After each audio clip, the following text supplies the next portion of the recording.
Hey, I'm Elizabeth with Israeli Good Wine, and today we're going to talk about one of our very favorite grapes, the Carignan. Adam Montefiore, one of the great wine critics, said that there's no grape variety which tells the story of Israeli wine quite like Carignan, and we agree.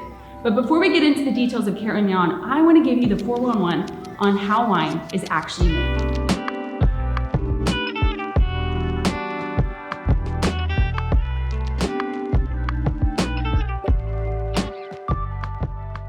Most people would think that wine is made from table grapes, but actually table grapes are a completely different species than wine grapes. Table grapes, they can make wine, but it's not gonna be that great. Table grapes are gonna be bigger, they have higher water contents, they have thinner skins, and less sugars. So they're not gonna have quite as much flavor as your wine grape varieties. They are smaller, so they are more concentrated in their sugars and in their acids. The skin is a lot thicker, and the seeds are bigger, and so that's part of where you get your tannins in your wine. What's beautiful about the wine grape, it is actually all from the same family. So it doesn't matter if you're drinking Cabernet Sauvignon or Carignan or Pinot Grigio or whatever you're drinking, it's from the same family.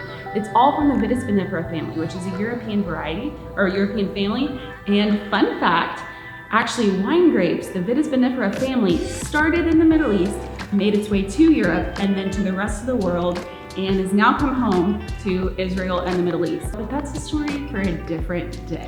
So one of the things I love about winemaking is that the family of grapes, whether it's Cabernet Sauvignon or Carignan or whatever you're wanting, is actually all grafted onto the same type of rootstock. So the rootstock at the very bottom of the grapevine is actually a completely different type of grapevine.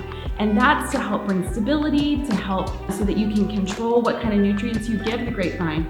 And then on top, we do what's called grafting in, where you put in whatever variety or varietal. In the case of Carignan, it's a single varietal wine. And so that means it's one type of grape in that wine. There's also wine blends, which may be like Carignan and Mourvedre. The winemaker is going to take one type of variety of wine and another type of variety of wine, mix them into a wine blend. One of the other things I think is really cool is something like Carignan can actually take on a completely new grape variety. So for instance, Argamon is a grape variety that is exclusive to Israel. So it started in Israel, and it's actually a clone of the Carignan grape and Suzo. And those grapes were grafted together to become a completely new grape variety of Argamon.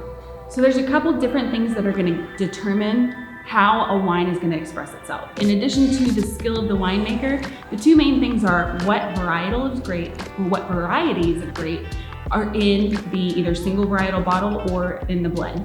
This other thing is the terroir that the plant is actually growing in. So different soil types, different weather conditions, different minerals in the soil, all of that is going to cause the grapes to express themselves differently. So a Carignan that is in France is going to express itself very differently than the Carignan that's in Israel. That's because the terroir is different. And one of the beautiful things is that you get to experience, even in Israel, how the terroir in, let's say, Beit El is going to be very different than Jezreel Valley. And so the same variety, the same single varietal wine, but it's going to express itself completely different because it's just in a different region of Israel. So one may be cliffside and the vines are having to struggle, and the other one may be in more fertile soil where the vines are going to have a different experience, different minerality, and the winemaker gets to help dictate what that wine is going to express by the nutrients that he gives it. So Carignan as a varietal actually has a really cool history. This varietal is originally from Spain. Actually, the Carignan, didn't probably say that right, but that part of Spain. And then it became a very popular grape in the south of France. And for a while, it was France and actually the world's second most produced grape. It was very, very popular in France because it's great as a blending grape. It's very hardy, it does really well, it has high fruit and kind of medium acid, medium tannin. So it's really approachable and was great for using as a blending wine to help mellow out some of the other wines that France was blending it with. Some French winemakers are making single varietal Carignans, but I think Israel is really shining with their single varietal Carignans. What I love is that Carignan actually predates the replanting of most of the Bordeaux style grapes in Israel. So it came back in the late 1870s with a researcher research group in Israel who were making Aliyah. So the grape itself made Aliyah back to Israel in the 1870s. And then about 10, 15 years later, when Baron de Rothschild was replanting grapevines in Zichron Yaakov, they were planting a lot of Bordeaux-style grapes. But Carignan is a Mediterranean varietal, and so it does really, really well in Israeli soil, partly because it thrives in dry, arid conditions where there isn't a lot of rainwater. So this grape has been in Israel since the 1870s, and in fact, one of the winemakers that we love and work with, Somek Winery, they have some of the very first old vines that are in Israel. And Carignan best expresses itself in old vines. So Carignan has a cool history in recent years. Margalit, one of the greatest wineries in Israel, in the late 90s, they made a single varietal Carignan that really caught the world's attention. Really showed that Carignan can be a single varietal wine all on its own and compete with other single varietal kind of noble grape styles. Then Vitkin Winery, who we work with, they came in, made a stellar Carignan, still great wine. Then you have Somek making Carignan from these old world vines.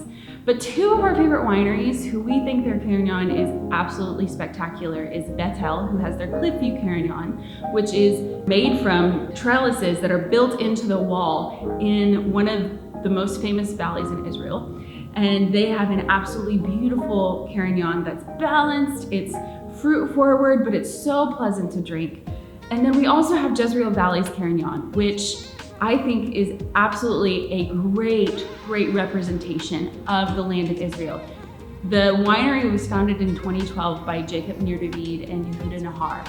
And their winemakers there at Jezreel Valley are making some spectacular wine, hand-picked, hand-harvested grapes. Their Carignan grapes are just not only making great Carignan, but they're really pioneering Argamon having a revival. And Argamon, again, is that grape varietal, which is a clone of the Carignan and the Suzeau. So if you've not had not only their Carignan, but their Argamon, it is absolutely one of the coolest wines you'll have. It's got this beautiful, deep color, and it's named after one of the colors in the Bible. I think what's really cool is it isn't just getting single varietal Carignans, but you're actually experiencing what the Carignan grape can do when it's been cloned into a completely new thing that's native to Israel. And it really shows off how well Carignan can express itself in the land of Israel.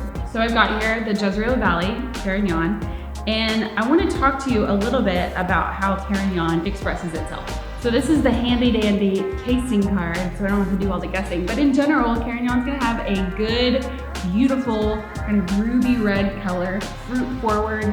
It's kind of medium on acidity, medium on tannin. What I love is that it's a very drinkable wine. It can age 5 or so years depending on the winemaker, but it's a great elevated table wine, I'd say. Especially the one from Jezreel Valley or from Beit El. Like, this is what I pop out when I have a really beautiful, nice dinner. I'm inviting people over, but it's got a great nose. You get some good plum, you get some berry on it, some vanilla. This particular wine has been oaked 22 months in oak barrels, French oak barrels. And this wine is made from actually 45-year-old vineyards. These vines are in Lower Galilee. They're in the Zichron Yaakov area. And so this is actually old vines, and it's producing really balanced. It's not overly full-bodied, it's fruit forward, but it's very pleasant. It's got a great, nice finish.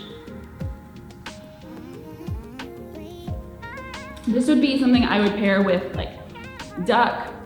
I would pair it with any type of beef bolognese. You honestly could do anything. Chicken. Carignan in general is a varietal that goes with a lot of different things. It's very versatile and it holds its own really nicely. One of the things that I think is really cool about Carignan is that I think it's symbolic of what happened with the people of Israel, where there was a diaspora and they spread all over the world and then came back and made Aliyah. They returned and ascended back to the land of Israel. And I think just like the people, when you put this grape back in Israel, and let's say back in Israel, maybe it originated from there, maybe not, but when you put these grapes back in the land of Israel, they are expressing the land of Israel in a way that's unique to them and in a way that I think makes the world pay attention and say, hey, what's happening here? Because they have a completely different take on the world and different expression than they do in other parts. One of the things that I hope that you take from this is that as you sit down at the table with a glass of Carignan, whether you're sharing it with somebody else, whether you're drinking it yourself, whether you're pairing it with new food that you've never tried, whether it's a single varietal Carignan, maybe from Jezreel Valley or Beit El, or it's in a blend, I hope that you pause and you think about this grape, this wine that's in my glass is actually not only fruit of the land, but it is part of the land of Israel itself that you're consuming, and that you celebrate the beauty that happens when something's put back in the land and gets to share the voice of what Israel is and what it has to offer the world. L'chaim.